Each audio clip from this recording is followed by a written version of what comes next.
Pernah nggak sih kebangun dari tidur karena mimpi aneh banget? Ada yang kayak dikejar-kejar, ketemu doi, atau bahkan nyobain rasa es krim kayu bakar. Mimpi tuh kadang bikin kita ngakak, heboh, atau malah berkeringat dingin. Tapi sebenarnya apa sih mimpi itu? Dan yang paling penting, apakah semua orang pasti ngalamin ini? Termasuk orang buta atau bahkan orang koma? Yuk kita bedah satu-satu.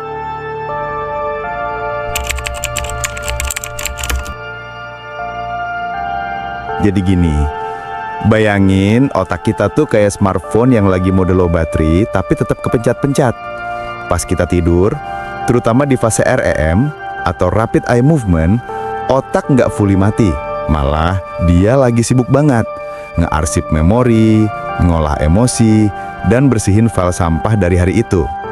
Nah, mimpi tuh kayak cerita dadakan yang dikarang sama otak dari bahan-bahan yang ada di gudang bawah sadar kita.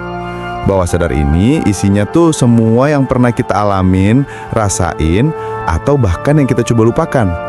Makanya, mimpi suka nampilin hal-hal random, tapi somehow feels familiar. Kesimpulannya, mimpi bukan magic atau jiwa yang keluar dari tubuh. Itu adalah kolaborasi antara proses biologis otak plus gudang memori bawah sadar kita. Otak lagi nyoba ngarang cerita dari sinyal-sinyal acak yang dikirimin pas kita tidur.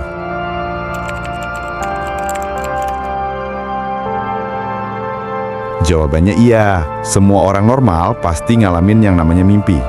Tapi, ini nih triknya. Nggak semua orang ingat mimpi mereka. Bayangin kayak nonton film di bioskop. Semua orang datang dan nonton filmnya. Tapi ada yang ingat detail ceritanya, ada yang lupa sama sekali pas keluar dari bioskop. Kalau lo kebangun pas fase REM lagi intens, kemungkinan besar lo bakal ingat mimpinya. Kalau tidur lo nyenyak banget, ya udah filmnya selesai tapi lo lupa alur ceritanya.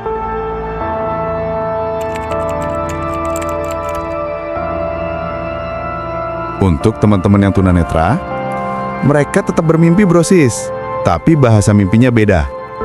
Kalau buta sejak lahir, mimpinya nggak ada unsur visual sama sekali. Isinya murni konser audio plus sensasi touch.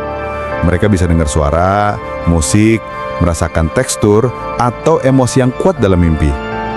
Kalau buta di kemudian hari, di awal-awal mimpinya masih ada visual dari memori lama, tapi lama-lama bisa berubah jadi dominan suara dan sensasi.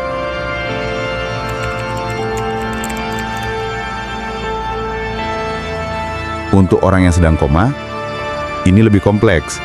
Jawabannya tergantung level komanya. Koma dalam, otak lagi shutdown total. Nggak ada siklus tidur normal, nggak ada fase REM. Jadi kemungkinan besar nggak ada mimpi. Koma ringan atau vegetatif, beberapa penelitian tunjukin otak mereka kadang masih masuk fase REM. Nah, di sini ada kemungkinan mereka mengalami sesuatu yang mirip mimpi, tapi kita nggak pernah tahu pasti seperti apa kualitas dan kejelasannya. Bisa jadi cuma kilasan emosi atau sensasi aja, bukan cerita utuh.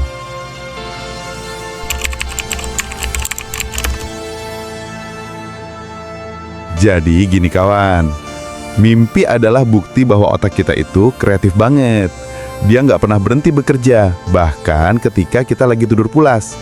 Mimpi adalah cara otak untuk ngolah emosi dan pengalaman hari ini, nyehatin mental dengan mencerna semua yang kita rasain, ngehubungin alam sadar dan bawah sadar kita.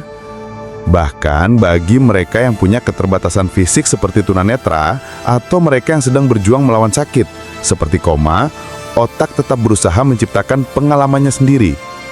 Ini membuktikan betapa kuat dan adaptifnya diri kita sebagai manusia. Apa mimpi paling aneh atau ngenesin yang pernah lo alamin? Ceritain dong di kolom komentar.